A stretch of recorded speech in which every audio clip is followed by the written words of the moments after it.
Hello everyone, आप सबका स्वागत है मेरे यूट्यूब चैनल मैथमेटिक्स इजी में। और आज हम करने वाले हैं CBSE class 10th chapter 1 exercise 1.3 का क्वेश्चन नंबर 1। स्टूडेंट्स, ये क्वेश्चन बहुत ज़्यादा इम्पोर्टेंट है क्योंकि इस चैप्टर में मोस्ट ऑफ जो है क्वेश्चन, जो स्कोरिंग क्वेश्चन बनते हैं वो इससे रिलेटेड बनते हैं, इरेशनल से।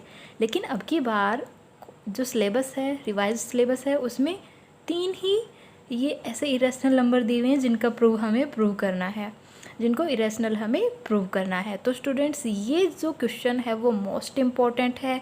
बहुत ज़्यादा चांसेस हैं कि ये क्वेश्चन एग्ज़ाम में पूछा जाए। तो आप इरेशनल नंबर चाहे कोई भी हो, उसको प्रूव करने की जो टेक्निक है वो सबकी एक जैसी सी है। तो अगर आप एक बार इस क्वेश्चन को समझ गए तो आप इस पे बेस्ड कोई भी क्वेश्चन बहुत ही ईजिली कर सकते हैं। तो चलिए स्टार्ट करते हैं। Prove that root 5 is irrational. तो सबसे पहले इस क्वेश्चन में क्या करना है, आपको रूट 5 को इरेशनल नहीं रैशनल नंबर मान के क्वेश्चन को स्टार्ट करना है। ठीक है, मीन्स ऑपोजिट आपको मानना है कि जो रूट 5 है वो क्या है, एक रैशनल नंबर है। ठीक है, तो चलिए स्टार्ट करते हैं। लेट अस अज्यूम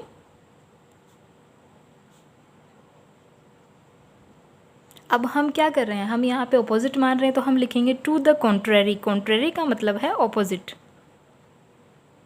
विपरीत। To the contrary root 5 is rational. हमने क्या लिखा, इस नंबर को रैशनल लिख लिया। अब अगर ये नंबर रैशनल है तो हमें रैशनल की डेफिनेशन पता होनी चाहिए कि रैशनल है तो उसको हम P अपॉन Q के फॉर्मेट में लिख सकते हैं। So we can write root 5 equals to P upon Q and Q is not equals to 0। ये तो हमें पता ही है कि Q की वैल्यू 0 के इक्वल नहीं होनी चाहिए। ठीक है, और एक और हम चीज़ ऐड करेंगे यहाँ पे, वो भी आपको बहुत ही इम्पॉर्टेंट है ये ऐड करना, where P and Q are coprime. यहाँ पे P एंड Q हमने कैसे नंबर लिए हैं, हमने ऐसे नंबर लिए कि ये को प्राइम है। स्टूडेंट्स, को प्राइम नंबर्स या नंबर्स का क्लासिफिकेशन जो है वो मेरे पहले वीडियो में आपको बहुत अच्छे से मिल जाएगा। वो आपकी बेसिक नॉलेज है तो वो तो आपको वैसे भी पता होना चाहिए, पर मैं एक बार यहाँ पे फिर से रिवाइज कर देती हूँ। पहली बात तो को प्राइम नंबर्स वो होते हैं जिनका HCF अगर हम फाइंड करें तो वो 1 आना चाहिए। ठीक है, उनका HCF क्या आना चाहिए, 1 आना चाहिए। मीन्स वो नंबर्स जिनका HCF 1 होता है उनको हम क्या कहते हैं, को प्राइम नंबर्स कहते हैं। मीन्स 1 के अलावा इनका कोई भी कॉमन फैक्टर नहीं होगा। ठीक है, तो चलिए अब आगे करते हैं। अब आगे ये देखिए, थोड़ा सा इसको हम रीअरेंज करेंगे तो क्या लिख सकते हैं इसको, P equals to root 5 into Q। ये जो Q है उसको हम इस तरफ ले आए। अब हम क्या करेंगे यहाँ पे, बाई स्क्वायरिंग बोथ साइड, हमें यहाँ पे रूट को हटाने के लिए दोनों तरफ क्या करनी होगी, स्क्वायर करनी होगी। So P square equals to 5Q square. ठीक है, P स्क्वायर क्या आ गया, 5Q स्क्वायर आ गया। मीन्स P स्क्वायर का एक फैक्टर है 5 और एक फैक्टर है Q स्क्वायर। देखिए, इसको हम ऐसे भी लिख सकते हैं ना, P square upon 5 equals to Q square. कोई प्रॉब्लम नहीं है, 5 यहाँ पे मल्टीप्लाई में है, इस तरफ आएगा तो डिवाइड में आ जाएगा। इसका क्या मतलब है, that implies 5 divides P square. 5 जो है वो P स्क्वायर को क्या कर रहा है, डिवाइड कर रहा है। और आपके इसी चैप्टर में एक थ्योरम है, थ्योरम 1.3, आप उसको देख लेना, या वैसे भी हमें पता ही है अगर स्क्वायर को कोई नंबर डिवाइड कर रहा है तो विदाउट स्क्वायर भी वो नंबर जो है वो उसको डिवाइड करेगा। That implies 5 divides P। ठीक है, जैसे 16 है, अगर उसको 2 डिवाइड कर रहा है तो 4 को भी 2 डिवाइड करेगा क्योंकि किसकी स्क्वायर है, 4 की स्क्वायर है। तो ऐसे कोई भी एक एग्जांपल लेके नंबर्स का आप आराम से इसको समझ सकते हो। अब 5 जो है वो P को डिवाइड कर रहा है। डिवाइड करने का क्या मतलब होता है कि वो जो नंबर है वो उसके फैक्टर में है। जैसे 4 को 2 डिवाइड कर रहा है, दैट मीन 4 के फैक्टर में क्या होगा, 2 तो होगा ही होगा, उसके अलावा भी नंबर्स हो सकते हैं। 6 को 3 डिवाइड कर रहा है, दैट मीन 6 के फैक्टर में क्या होगा, डेफिनेटली 3 तो होगा ही होगा और कोई नंबर भी हो सकता है। तो 5 अगर डिवाइड कर रहा है P को, that mean we can write P equals to 5R। R क्यों लिखा मैंने, 5 p के फैक्टर में 5 तो होगा ही होगा, और कोई भी नंबर हो सकता है, क्योंकि हमें पता थोड़ी है कि आखिर p की वैल्यू कितनी है।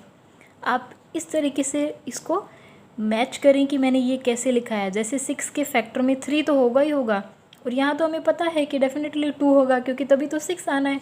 लेकिन हमें ये नहीं पता ना कि p की वैल्यू कितनी है। लेकिन इस लाइन से हमें ये ज़रूर पता लग रहा है कि p के फैक्टर में y तो डेफिनेटली है, और कोई नंबर हमें पता नहीं, तो हमने और कोई नंबर की जगह क्या लिख दिया, r लिख दिया। r इज़ एनी इंटीजर, कोई भी इंटीजर है r। ठीक है, ये जो p की वैल्यू है हम इसको इक्वेशन 1 दे देते हैं, यहाँ पे पुट कर देते हैं। So by equation 1 5r whole square upon 5 equals to Q square. अब इसको सोल्व करेंगे हम, तो ये आएगा 25r square upon 5 equals to Q square, and ये 5 से डिवाइड हो जाएगा। So 5 square equals to Q square, और यहाँ पे r स्क्वायर आ जाएगा क्यू स्क्वायर अपॉन 5। सेम यही चीज़ यहाँ पे भी हमें वही नोटिस कर पा रहे हैं हम, जैसे 5p स्क्वायर को डिवाइड कर रहा था, सिमिलरली यहाँ पे भी 5q स्क्वायर को क्या कर रहा है, डिवाइड कर रहा है। That implies 5 divides q square. अब अगर q को डिवाइड कर रहा, q स्क्वायर को डिवाइड कर रहा है, तो ये q को भी डिवाइड करेगा। देखिए स्टूडेंट, यहाँ पे ये लाइन और ये line 5 divides p and 5 also divides q। That mean p और q का कॉमन फैक्टर आ रहा है क्या, 5, जबकि उसका कॉमन फैक्टर क्या आना चाहिए था, 1 आना चाहिए था, क्योंकि हमने उनको क्या अज्यूम किया है, को प्राइम। लेकिन यहाँ पे तो देखो 5 डिवाइड कर रहा है p को भी और 5 डिवाइड कर रहा है q को भी। दैट मीन इन दोनों का कॉमन फैक्टर एक और आ रहा है 5। So we can see that 5 is another common factor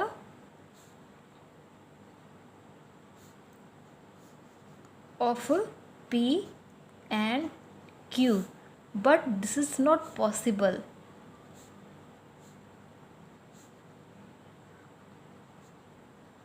because p and q are coprime. तो यहाँ पे ये क्या आ गया, ये कॉन्ट्ररी आ गई, यहाँ पे कॉन्ट्राडिक्शन आ गया। हमने तो स्टार्टिंग में क्या लेके चला था कि पी और क्यू जो है वो क्या है, को प्राइम है, लेकिन हमने जब इसको सॉल्व किया इस तरीके से तो क्या आ गया कि पी और क्यू का एक और कॉमन फैक्टर आ रहा है 5। तो ये तो पॉसिबल है ही नहीं। So our assumption is wrong.